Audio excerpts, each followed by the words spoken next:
سعد اللہ صاحب شورش کاشمیری کا نام تو آپ نے سنا ہوگا. ان کا ایک کلام سنانا ہے.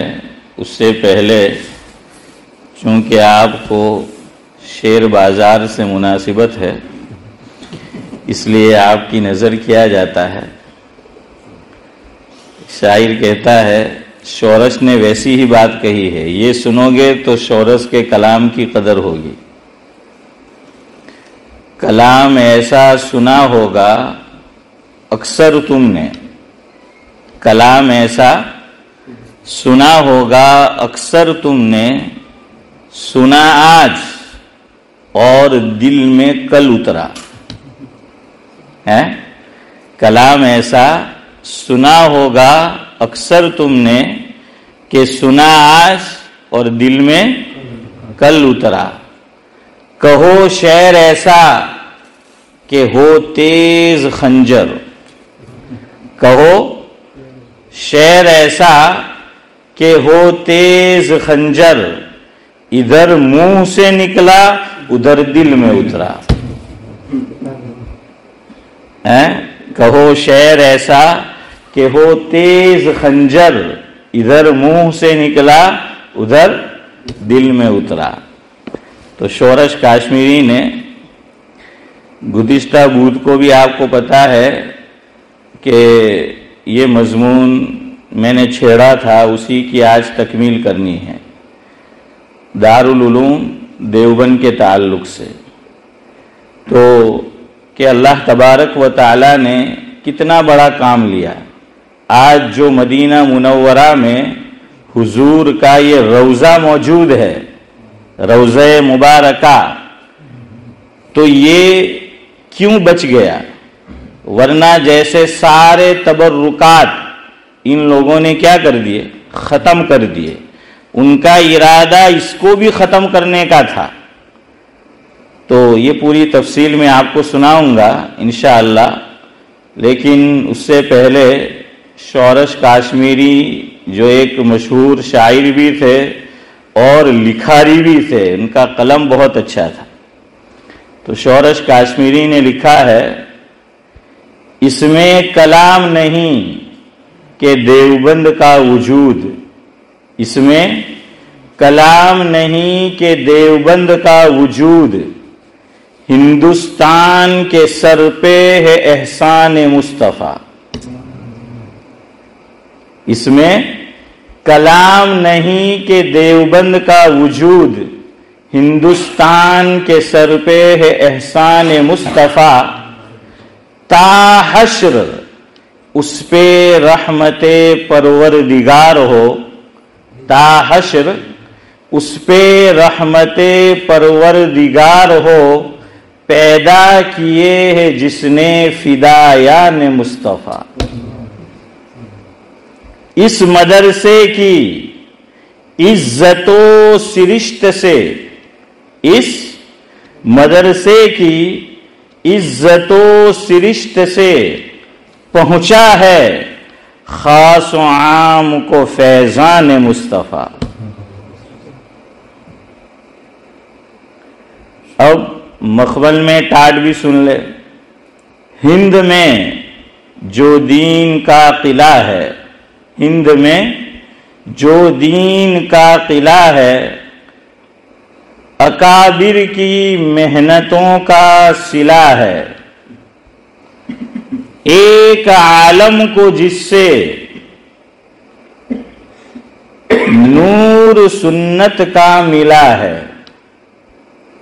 جاری ایک صدی سے اس کا سفر ہے، جاری ایک صدی سے اس کا سفر ہے، ہر فتنے سے رہتا جو باخبر ہے.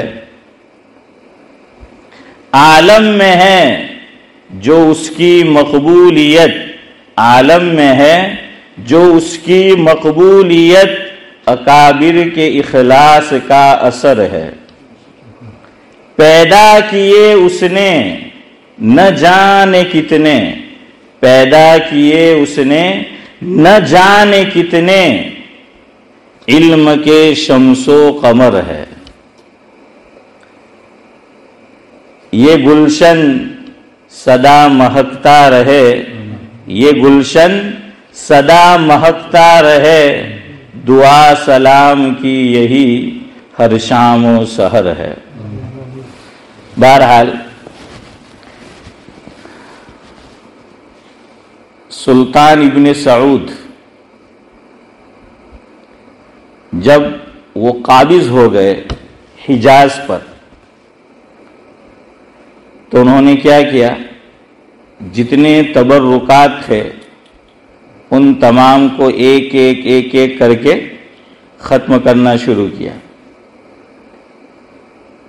اب آگے انہوں نے یہ سوچا کہ آپ صلی اللہ علیہ وسلم کا جو روضہ مبارکہ ہے اس کو بھی گرا دیا جائے، یعنی قبر کو نہیں، اوپر جو گنبد بنا ہوا ہے، گنبد خضرہ جس کو کہتے ہیں، تو انہوں نے سوچا کہ اس کو بھی گرا دیا جائے۔ لیکن ہوا یہ کہ جیسے انہوں نے ایک ایک کر کے تبرکات کو جاوید بھائی ختم کرنا شروع کیا تو دنیا میں شور مچنے لگا، مسلمان پریشان بھی ہوئے، بے چین بھی ہوئے اور ناراض بھی ہوئے کہ یہ کیا بات، اتنے سالوں سے ان چیزوں کو چھیڑا نہیں گیا تھا، یہ جیسے تھی ویسی ہی تھی، تو اب اس کی کیا ضرورت ہے؟ اور عالم میں ایک شور ہو، لوگوں میں پریشانی ہو، بے چینی ہو ایمان والوں میں، تو اس کے کرنے کی کوئی ضرورت نہیں تھی اور نہیں ہے۔ لیکن بہرحال جتنا ڈیمیج اس سے پہلے ان کو کرنا تھا وہ تو حسن بھائی وہ کر چکے تھے، لیکن گنبد خضرہ کو ابھی انہوں نے اس پہ ہاتھ نہیں ڈالا تھا، اور دھیرے دھیرے دنیا میں یہ بات پھیلتی گئی، عام ہوتی گئی، اور سلطان تک بھی یہ بات پہنچی کہ مسلمان اس عمل سے ناراض ہے، دنیا بھر کے مسلمان ناراض ہے، اور خاص کر کے اہل ہند کہ یہ بہت زیادہ ناراض ہے۔ تو سلطان ابن سعود، اس وقت وہ سلطان تھے، جب یہ کام ہوا تو انہوں نے کیا کیا، ایک اجلاس بلایا، اور اس اجلاس کے اندر انڈیا سے علامہ شبیر احمد عثمانی نور اللہ مرقدہ کو، سید سلیمان ندوی رحمہ اللہ کو، اور دو بھائی، ایک کا نام مولانا محمد علی جوہر اور دوسرے کا نام شوکت علی، تو مولانا محمد علی جوہر اور مولانا شوکت علی یہ دونوں حضرات بھی ساتھ میں تھے، اور دیگر علماء بھی موجود تھے۔ تو یہ حضرات پہنچے، وقت طے ہو گیا تھا، جگہ طے ہو گئی تھی، دن طے ہو گیا تھا کہ بھائی فلاں دن فلاں جگہ پر فلاں وقت میں سلطان ابن سعود پہلے تقریر کریں گے۔ وہاں ان سب علماء کو مدعو کیا گیا، چونکہ ہندوستان میں اس کا کافی شور تھا اور لوگ کافی ناراض تھے، تو سلطان ابن سعود نے پہلے سے بتا دیا تھا کہ جب اجلاس شروع ہوگا تو پہلی تقریر میری ہوگی، یعنی سلطان کی، اور اس کے بعد انڈیا سے جو اکابر وہاں پہنچنے والے تھے اور پہنچے تھے، تو اشرف بھائی ان سے کہا گیا تھا کہ اس کے بعد موقع تمہیں دیا جائے گا۔ چنانچہ ٹھیک ویسا ہی ہوا، سلطان ابن سعود نے علیہ الرحمہ تقریر شروع کی، جس کا خلاصہ اور ماحصل یہ تھا، کوئی لمبی چوڑی تقریر نہیں کی انہوں نے، 3-4 باتیں انہوں نے کہی بس۔ پہلی بار سلطان ابن سعود نے حنیف بھائی یہ کہی کہ یہ جو 4 ائمہ ہے، ائمہ اربعہ، حضرت امام ابو حنیفہ علیہ الرحمہ، حضرت امام مالک، امام شافعی اور امام احمد بن حنبل رحمہم اللہ، فرمایا کہ ہم ان چاروں کا احترام کرتے ہیں اور اس معاملے میں ہم تشدد نہیں کرتے۔ سلطان ابن سعود نے فرمایا کہ ہم چاروں فقہ کا احترام کرتے ہیں اور ہم اس معاملے میں تشدد نہیں کرتے۔ اور آپ کو یہ بات معلوم ہونی چاہیے کہ ایک عرصے تک یہ جو کعبۃ اللہ ہے وہاں پر 4 مصلے تھے۔ ہاں، ایک عرصے تک یہ رہا ہے کعبۃ اللہ میں باہر دور کی بات نہیں کر رہا ہوں، جو کعبہ شریف ہے، آپ تاریخ مکہ مکرمہ کتاب ہے اس کو آپ پڑھیے، اس میں تفصیل ہے۔ تو وہاں 4 مصلے تھے، جیسے وہاں پر آپ نے سنا ہوگا 4 کونے ہیں، ایک ہے رکن یمانی، ایک ہے رکن عراقی اور رکن شامی اور حجر اسود، یہ 4 کونے ہیں وہاں پر۔ تو ٹھیک اسی طرح یوسف بھائی کیا تھے، وہاں پر 4 مصلے تھے اور 4 مصلے میں 5 نماز وہ جو امام کے ماننے والے تھے وہ اور دوسرے حضرات بھی شامل ہونا چاہے تو وہ بھی ہو سکتے تھے، لیکن امام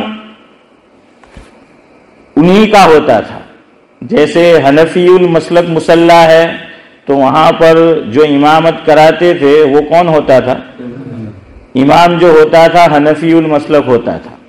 شافعی کا جو مصلی ہے تو وہاں پر جو امام ہوتا تھا تو وہ امام شافعی کے مسلک پہ چلنے والا ہوتا تھا، اور چودھری صاحب اسی طرح امام مالک علیہ الرحمہ کے مسلک پر جو چلنے والا ہوتا تو ان کا امام تھا، اور یہی حال امام محمد بن حنبل کا تھا، اور اسی طرح الگ الگ وقت پہ نماز ہوتی تھی، کیونکہ ویسے بھی وقت میں فرق ہے۔ حضرت امام شافعی علیہ الرحمہ کے یہاں، آپ سب چپ رہی ہو، بڑے میاں کی باری ہے، ہاں کوئی بولنا مت، یہ سعد اللہ صاحب سے پوچھ رہا ہوں چونکہ وہ شافعی المسلک ہے۔ فجر کی نماز آپ کے یہاں کب پڑھنا افضل ہے؟ اول ٹائم تو ہے ہی، لیکن اول تو ایک دم شروع کا بھی اول ہو، لیکن آپ جواب ایسا دے کہ اس میں وہ پورا وقت آ جائے۔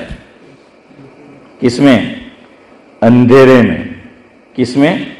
اندھیرے کے اندر۔ فجر کا ابتدائی وقت جب شروع ہوتا ہے تو اس وقت اندھیرا ہوتا ہے، اور اندھیرا آپ کو یو کے میں سمجھ میں نہیں آئے گا، یہ بھی یاد رکھو۔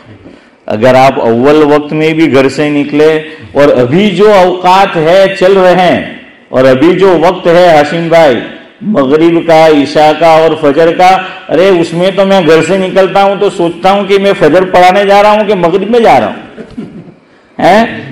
ہے نا؟ مئی، جون اور جولائی، تو آپ جانتے ہیں کہ اس میں تو عشاء کا وقت حدیث میں جو حضور نے فرمایا اس اعتبار سے ہوتا ہی نہیں ہے۔ اس ملک میں 2.5 مہینہ تو عشاء کا وقت ہوتا ہی نہیں ہے جیسا ہونا چاہیے، اور یہ بات میں آپ کو سمجھا چکا ہوں 1 سے زائد مرتبہ کہ پھر ہم کیوں پڑھتے ہیں۔ تو عارف بھائی یہ مت سمجھ لینا کہ آج سے چھٹی تمہاری ہیں۔ تو بہرحال امام شافعی علیہ الرحمہ کے یہاں فجر کی نماز جو پڑھنی ہے وہ اندھیرے میں، یعنی فجر کا ابتدائی وقت شروع ہو گیا اور وہاں سے پڑھو جب تک اندھیرا رہے۔ اگر لائٹ نہ ہو، بجلی نہ ہو، تو آدمی اگر آمنے سامنے ہو، ایک ادھر سے آ رہا ہے ایک ادھر جا رہا ہے، تو ایک دوسرے کو پہچان نہیں پائے گا، وہ اتنا اندھیرا ہوتا ہے۔ اگر لائٹ بالکل نہ ہو تو آپ کو یہ بات سمجھ میں آئے گی۔ اور امام ابو حنیفہ علیہ الرحمہ کے یہاں فجر کی نماز کا بہتر وقت یہ ہے کہ اتنا اجالا ہو جاوے کہ اگر لائٹ نہ بھی ہو تو ایک ادھر جا رہا ہے اور اقبال بھائی ایک ادھر سے آ رہا ہے، تو دونوں ایک دوسرے کو دیکھ کر پہچان لے، اگر پہچانتے ہو، یا کم از کم اتنا معلوم ہو جائے کہ بھائی کوئی آدمی ادھر سے آ رہا ہے، تو اس وقت میں لیکن اتنی لیٹ بھی نہیں کرنی ہے امام ابو حنیفہ علیہ رحمہ کے نزدیک فجر کی جماعت کہ اگر نماز کسی وجہ سے فاسد ہو جائے تو دوبارہ نماز با جماعت اس کو پڑھ سکے، اتنا وقت ہونا چاہیے. سمجھ آیا؟ تو اس لیے ایسے وقت میں رکھو کہ اگر اللہ نہ کرے فجر کی نماز کسی وجہ سے اسماعیل بھائی فاسد ہو جائے تو اس کو پڑھ سکے. ظہر میں لے لیں، ظہر کے اندر بھی امام شافعی کے نزدیک اول وقت میں پڑھنا ہے، امام احمد بن حنبل کے نزدیک اول وقت میں، بلکہ حضرت امام احمد بن حنبل کے نزدیک تو جمعہ کو جمعہ کی اذان جو وقت شروع ہوتا ہے اول وقت ظہر کا اس سے پہلے بھی دے سکتے اور پڑھتے ہیں سعودی والے. خیر پھر یہ ایک مسئلہ ہے، تو وہاں پر اول وقت میں اور ہمارے یہاں دیر سے ظہر کی نماز ہوتی ہے، اور سمر میں تو ذرا اور دیر سے ہوتی ہے. عصر میں بھی یہی معاملہ ہے. عصر جب امام شافعی علیہ الرحمہ کے یہاں افضل وقت یہ ہے کہ جیسے ہی شروع ہو ایک مثل پر پڑھنی ہے، اور امام شافعی علیہ الرحمہ کے امام ابو حنیفہ رحمۃ اللہ علیہ کے نزدیک دو مثل پر، مثلین جس کو بولتے ہیں، مثلین یعنی دو مثل کے اوپر پڑھنی ہے. خیر بس اتنا اشارہ کافی ہے آپ کو. تو میں بتا یہ رہا تھا کہ وہاں پر کتنے یہ تھے، 4 مصلے تھے، اور ہر امام اس کے جو امام ہے تو اس کے اعتبار سے جو بہتر وقت ہے نماز کا، تو اس وقت پر اسماعیل چچا کیا کرتے تھے؟ وہ نماز پڑھتے تھے، وہ نماز ہوتی تھی. تو یہ پریکٹیکلی بھی تھا. سلطان ابن سعود نے کہا وہ ہوائی بات نہیں کی اس نے کہ ہم سب کا احترام کرتے ہیں، سب کو مانتے ہیں، نہیں، پریکٹیکلی بھی تھا کہ وہاں پر 4 مصلے تھے. پھر کیوں اس کو نکال دیا گیا، کیوں یہ سلسلہ ختم کر دیا گیا، تو وہ کبھی بات آئی تو آپ کو بتائیں گے انشاءاللہ کہ کیوں ختم ہوا. بہرحال سلطان ابن سعود نے پہلی بات یہ کہی. دوسری بات انہوں نے یہ کہی کہ دیکھیے قرآن و سنت میں ہم کوئی کمپرومائز نہیں کریں گے. جو بات قرآن کریم میں آ گئی، سنت رسول صلی اللہ علیہ وسلم کے اندر آ گئی، تو حافظ صاحب کیا فرمایا کہ ہم کوئی کمپرومائز نہیں کریں گے. ٹھیک ہے، یہ 4 امام یہ ان کا احترام کرتے ہیں، یہ اہل حق میں سے ہیں، اس کو تو ہم نے برداشت کیا ہے، برداشت کریں گے، یہ تو ٹھیک ہے، لیکن قرآن و سنت کے خلاف ہم کوئی چیز برداشت نہیں کریں گے. اور اگلا جملہ ذرا تلخ انہوں نے استعمال کیا، اور وہ جملہ یہ استعمال کیا، چاہے دنیا راضی رہے ہم سے یا ناراض ہو، ہمیں کوئی پرواہ نہیں ہے. سلطان ابن سعود نے دوسری بات ذرا سخت کی کہ قرآن و سنت میں جس طریق پر جو باتیں بیان کی گئی ہے اس میں ہم کوئی کمپرومائز نہیں کریں گے، یہاں ویسا ہی عمل ہوگا، اور اس کی وجہ سے پوری دنیا چاہے ہم سے راضی رہے یا ہم سے ناراض ہو جائے، ہمیں اس کی کوئی چنتا اور فکر نہیں ہے. تیسری بات سلطان ابن سعود نے یہ فرمائی، مفہوم ہے کہ ہم یہود و نصارہ کو کافر سمجھتے ہیں.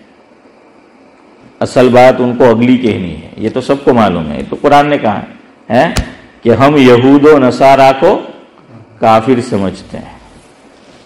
فرمایا کیوں کافر سمجھتے ہیں؟ یہ اگلا جملہ بڑا معنی خیز ہے کہ کیوں کافر سمجھتے ہیں ہم یہود و نصارہ کو؟ فرمایا کہ وہ شرک کرتے ہیں، اللہ تعالیٰ کے علاوہ کسی اور کو خدا مانتے ہیں، ایشور سمجھتے ہیں، گاڈ سمجھتے ہیں، وہ صفات ان کے اندر مانتے ہیں. اور پھر انہوں نے قرآن کریم کی آیت کوٹ کی. سلطان ابن سعود نے قرآن کریم نے ایک مقام پر فرمایا کہ ما نعبدهم لیقربونا الی اللہ زلفا. کیا مطلب؟ کہ یہ جو لوگ اللہ تعالیٰ کے علاوہ دوسرے کی پرستش کرتے ہیں. ایک بات یاد رکھو، عبادت، لفظ عبادت کسی غیر اللہ کے لیے نہیں بولنا ہے کہ ہندو فلاں کی عبادت کرتے ہیں، یہود فلاں کی عبادت، نصارہ فلاں کی عبادت. عبادت یہ اسلامی اصطلاح ہے اور یہ اللہ تعالیٰ کے لیے خاص ہے. اگر آپ کو سمجھانا بھی ہے بات کو تو لفظ استعمال کرو پرستش، پوجا پاٹھ، یا انگلش لفظ یوز کر لو ورشپ ہے، لیکن عبادت یہ صرف اور صرف کس کے لیے خاص ہے؟ اللہ تعالیٰ کے لیے ہے. تو سلطان ابن سعود علیہ الرحمہ نے یہ فرمایا حسن بھائی کہ ہم بھی جانتے ہیں کہ یہ جو اللہ تعالیٰ کے علاوہ دوسروں کی پرستش کرتے ہیں ان کا منشا یہ ہے کہ ہم ان کو راضی رکھ کر ان کی پرستش اور پوجا پاٹ کریں گے تو اس کی وجہ سے اللہ ہم سے راضی ہوگا اور یہ ہمیں اللہ تک پہنچائیں گے. سمجھ آیا؟ یہ قرآن نے کہا ہے کہ وہ لوگ بھی مانتے کہ اللہ اللہ ہے، وہ بھی مانتے تھے کہ اللہ اللہ ہے، لیکن پھر وہ کہتے تھے کہ ہم اس لیے جو ہے یہ کرتے ہیں تاکہ ان کو راضی رکھ کے اور اللہ تعالیٰ تک جو ہے وہ پہنچے.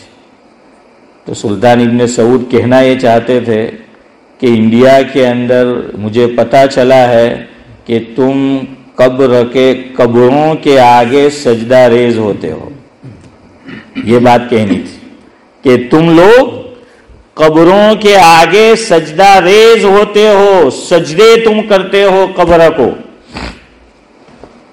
مزاروں پر جا کر سجدہ ریز ہوتے ہو. اور یہ سجدہ یہ عبادت ہے اور اللہ تعالیٰ کے لیے خاص ہے. اور ہمیں معلوم ہے کہ تم جو بزرگوں کے مزاروں پر جا کر سجدے کرتے ہو، سجدہ ریز ہوتے ہو، تمہاری بھی نیت یہ ہوتی ہے ما نعبدہم الا لیقربونا الی اللہ زلفا، کہ ہم ان کو راضی کریں گے، ان کو خوش کریں گے، ان کے آگے سجدہ کریں گے، یہ راضی ہوں گے، یہ ہمیں اللہ تک پہنچائیں گے اور جنت میں ہماری سفارش کریں گے اور ہمیں وہاں پہنچائیں گے. بس سلطان ابن سعود کی اتنی تقریر تھی اور انہوں نے کہا کہ وما علینا الا البلاغ یا وآخر دعوانا ان الحمد للہ رب العالمین. کہا کہ بس مجھے اتنی تقریر کرنی تھی. اب جو ہندوستان سے جو وفد پہنچا تھا وہاں پر اور جو میں نے آپ کو نام گنوائے، انہوں نے پہلے سے مشورہ کر لیا تھا آپس میں، اور مشورہ میں یہ طے کر لیا تھا کہ سلطان ابن سعود کی تقریر جب ختم ہوگی اور ہمیں بولنے کا موقع دیا جائے گا تو ہم تمام لوگ اس کا جواب نہیں دیں گے، سب لوگ تقریر نہیں کریں گے، کوئی ایک بندہ ہم میں سے ہم متعین کر لیتے ہیں کہ سلطان ابن سعود کی تقریر کا جواب وہ دے گا. تو آپس کے مشورے سے انہوں نے طے یہ کیا کہ سلطان ابن سعود جو باتیں بیان کریں گے اس کا جواب دیں گے علامہ شبیر احمد عثمانی نور اللہ مرقدہ.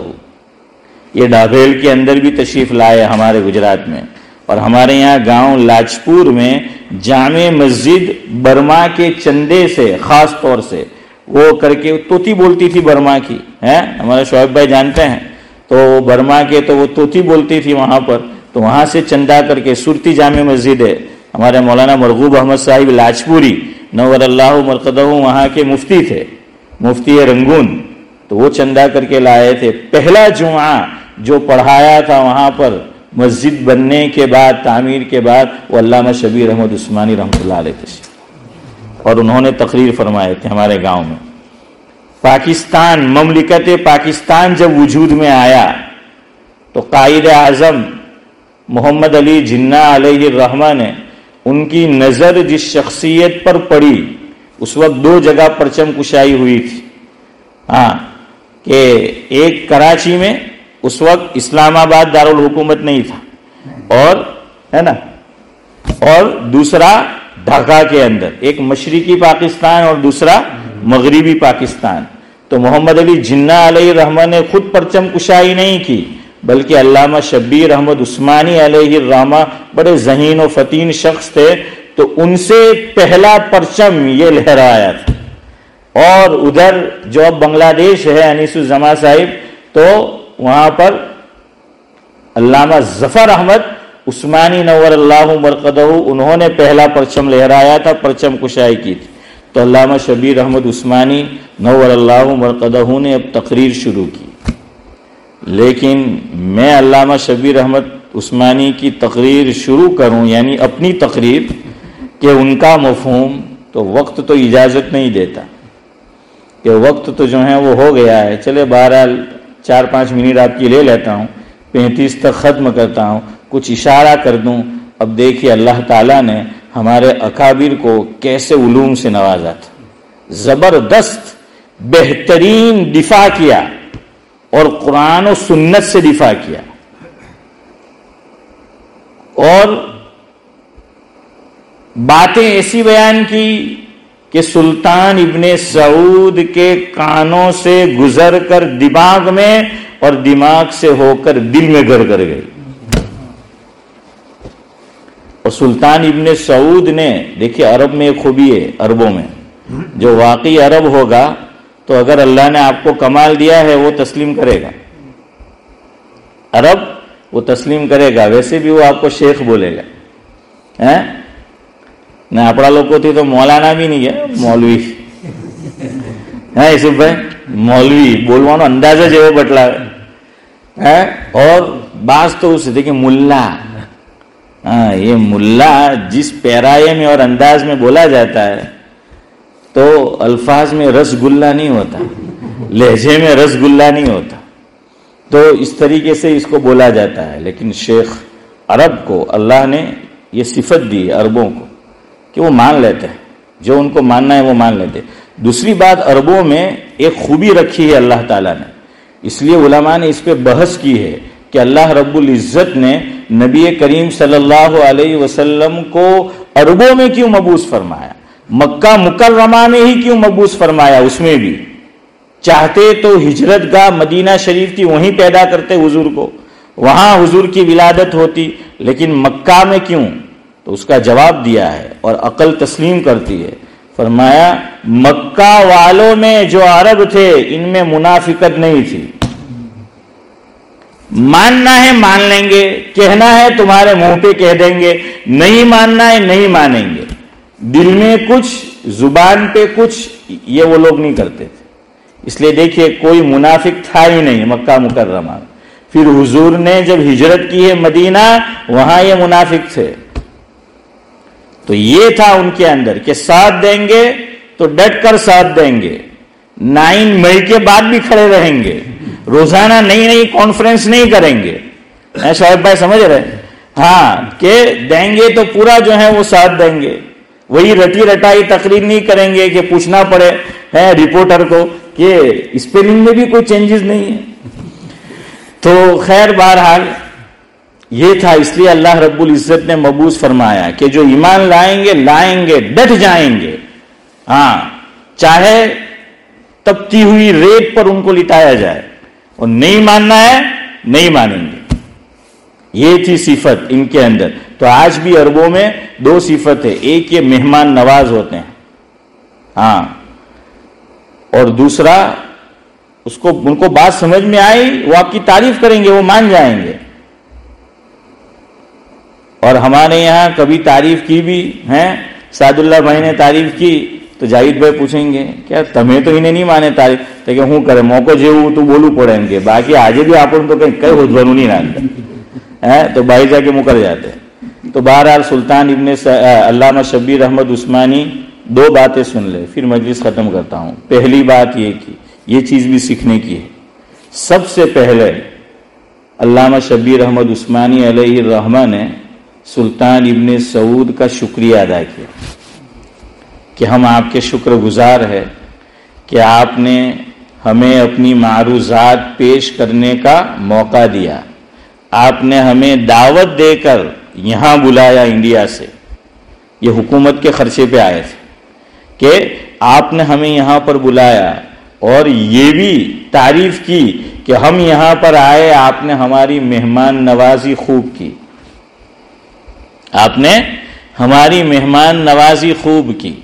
یہاں تو شادی میں بھی مہمان کے طور پہ بلاؤ یا کوئی اور فنکشن میں باہر نکل ہے تو کہ دارما ایم کے گوز بول چوتھائی گیلو بوٹی ایم کے برابر نہیں ہوتی ایم کے حسن بھائی کہ نانا لا یوسف بھائی برابر ہوتی تو کہ طرح ہی آولی ہے ہمارا پاپا چوسو آولا ہوتا بس ہے کہ یہ نمک کم تھا وہ کم تھا۔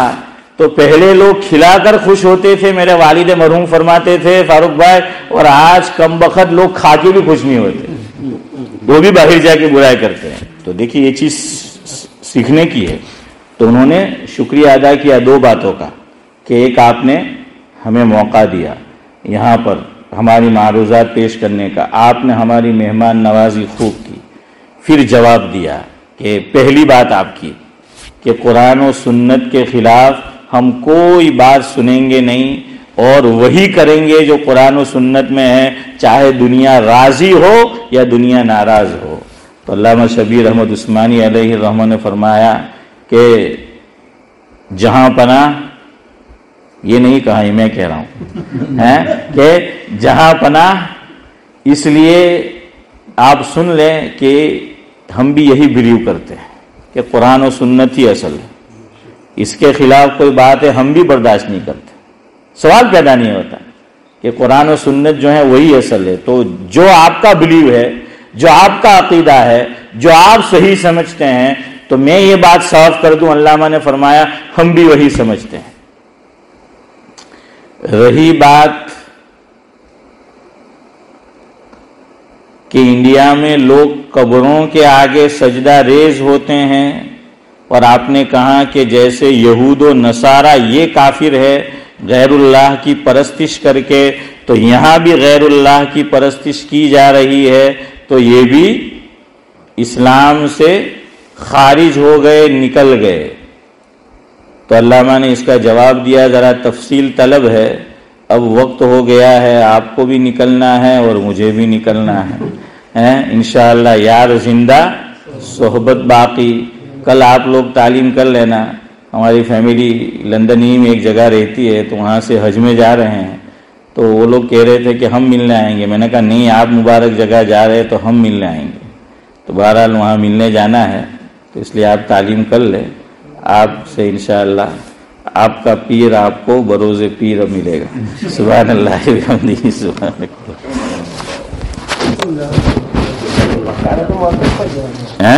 اللہ۔